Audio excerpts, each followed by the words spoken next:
Selamat pagi. Saya ingin memperkenalkan beberapa buku yang menambah koleksi buku di rumah saya. Yang pertama adalah uh, saya terima buku ini dari Dr. Prayudi Budi Utomo, ya, Prayudi Budi Utomo. Judulnya Importasi Hasil Perikanan, Regulasi dan Dampak dalam Perspektif Hukum Investasi.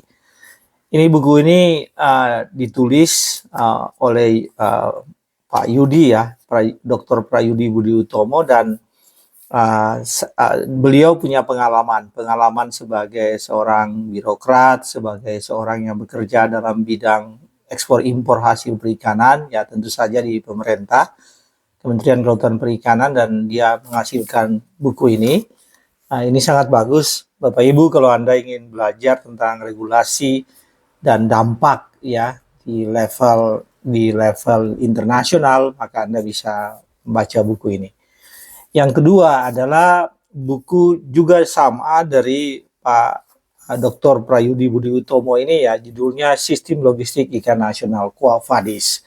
Jadi Prayudi menjelaskan mengenai bagaimana sih masalah logistik ikan di Indonesia ini yang sulit untuk dikembangkan atau menjadi kendala besar di dalam pengembangan industri perikanan. Ya, dibahas dengan berbagai macam bukti dan contoh, ya, atau evidence, data-data tentang ketimpangan dalam distribusi ikan di Indonesia, dan pada akhirnya tidak mendukung dengan baik ikan nasional, ya, industri perikanan nasional, sistem logistik ikan nasional. Mengapa? Karena memang Pak Yudi ini punya pengalaman yang banyak sehingga dia mengetahui betul tentang hal ini dan dia menulis buku ini. Siapa itu Dr. Prayudi Budi Utomo? Beliau lulus doktor, ya, PhD dari IPB University dan S2 dari World Maritime University Malmo, Swedia. Jadi dengan belajar sistem logistik di Swedia dan kemudian lulus dari IPB, maka buku ini dihasilkan, Sistem Logistik Ikan Nasional Quo Vadis.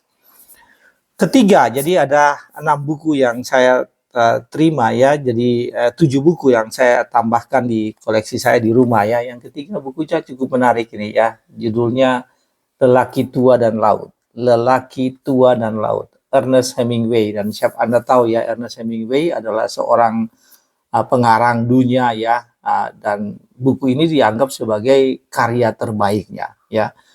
Ditulis dalam bahasa fabel yang sederhana, novel ini berkisah tentang seorang nelayan tua yang pergi sendirian ke tengah lautan untuk mencari satu kemenangan terakhir, yaitu menangkap seekor marlin raksasa yang lebih besar dari perahunya. Sebuah karya klasik yang mengantarkan Hemingway meraih Nobel Sastra pada tahun 1954. Bukunya nggak terlalu tebal, ya, hanya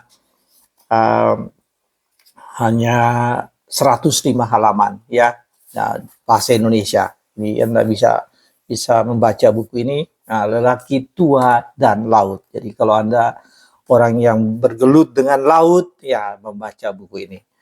Buku yang ketiga, buku yang keempat, dikarang oleh Maurice West, judulnya Sepatu Sang Nelayan. Sepatu Sang Nelayan. Nah, Anda kalau membaca buku ini, ketika saya melihat resensi atau membaca resensi buku ini, kemudian saya melihat fisiknya di salah satu tempat, ya, di salah satu pojok dari pojok reading corner, ya, di salah satu tempat, di salah satu airport di Indonesia ini. Kemudian saya pada saat itu berpikir, wah, ini nelayan benaran ini. Kemudian ini sepatu benaran. Ternyata bukan.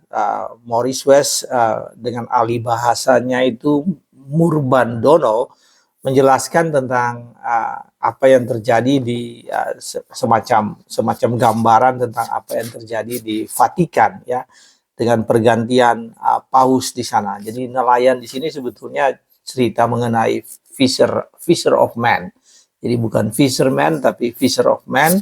Kemudian sepatu itu, ya, bagaimana tanggung jawab yang diberikan, ya, diberikan dari yang sebelumnya kepada yang sekarang ya, generasi sebelumnya atau pimpinan Vatikan sebelumnya ke pimpinan Vatikan yang sekarang ya. Jadi itu buku ini, saudara, ini juga novel dan silakan membaca novel ini. Ini novelnya cukup menarik ini ya. Kalau Anda membacanya, saya sudah membaca sampai di pasal yang keempat dan akan terus sampai selesai ya buku ini. Sepatu Sang Nelayan. Dalam kisah tradisi dunia yang telah berlangsung 2000-an tahun lalu, Kardinal Lakota terpilih jadi paus. Jadi ini cerita tentang proses pengangkatan paus di Vatikan ya, Sepatu Sang Nelayan. Jumlah halamannya 565 halaman. Buku yang kelima adalah ini, mungkin ini saya judulnya Biology, Religion and Philosophy, an Introduction. Ini bukunya juga menarik.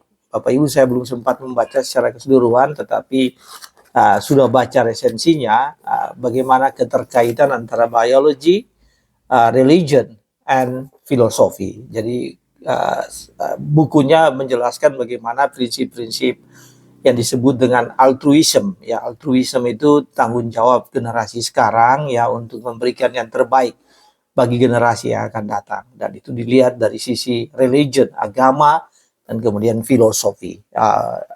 Pengarangnya adalah Michael Peterson dan Dennis Venema. Ya, bukunya dalam bahasa Inggris, 275 halaman. Kemudian yang berikutnya, ini buku yang baru dapat seminggu yang lalu, persis seminggu yang lalu. Judulnya ini buku yang hebat, luar biasa. Martin Luther, orang yang menemukan kembali Allah dan mengubah dunia. Ditulis oleh Eric Metaxas, penulis buku laris menurut New York Times. Ya, ini Eric Metaxas, buku dalam berbahasa Indonesia dan terjual, terdapat ya, Anda bisa beli di toko-toko buku di Indonesia, 702 halaman. Jadi ini bukunya sangat baik. Tapi tentu saja bagi mereka yang ingin mengetahui tentang kehidupan sang reformator, ya, Martin Luther, orang yang menemukan kembali Allah dan mengubah dunia. Bukunya dalam bahasa Inggris, kemudian diterjemahkan ke dalam bahasa Indonesia. Dalam bahasa Inggris judulnya The Man Who Rediscovered God and Changed the World. Itu bukunya yang dalam bahasa Indonesia, bahasa Inggris. Tapi tentu saja ini dalam bahasa Indonesia. Cukup tebal, 700-an halaman. Dan yang terakhir, saya telah membaca buku ini 3 bab. Saya sudah membaca, ini luar biasa, hebat, dan saya ingin mendorong Anda memilikinya. Christ-centered Preaching, ya, jadi berkhotbah dengan berpusatkan Kristus. Redeeming the Expository Sermon, ya, jadi ini bagaimana kita membawakan expository sermon, ya, jadi khotbah ekspositori, ya. Ini hebat, luar biasa, dan saya ingin dorong bagi Anda yang memiliki kesempatan untuk pelayanan mimbar atau sharing firman Tuhan, maka membaca buku ini, Christ-centered Preaching, bahasa Inggris. Berbahasa Inggris bukunya 613 halaman. Ya, itulah 7 buah buku yang menambah koleksi di rumah saya dalam 7 buah buku menambah koleksi rumah saya dalam perpustakaan di rumah saya dalam sebulan terakhir ini. Silakan membaca, terus membaca itu sehat, dan membaca itu membuat kita mengetahui banyak hal. Terima kasih.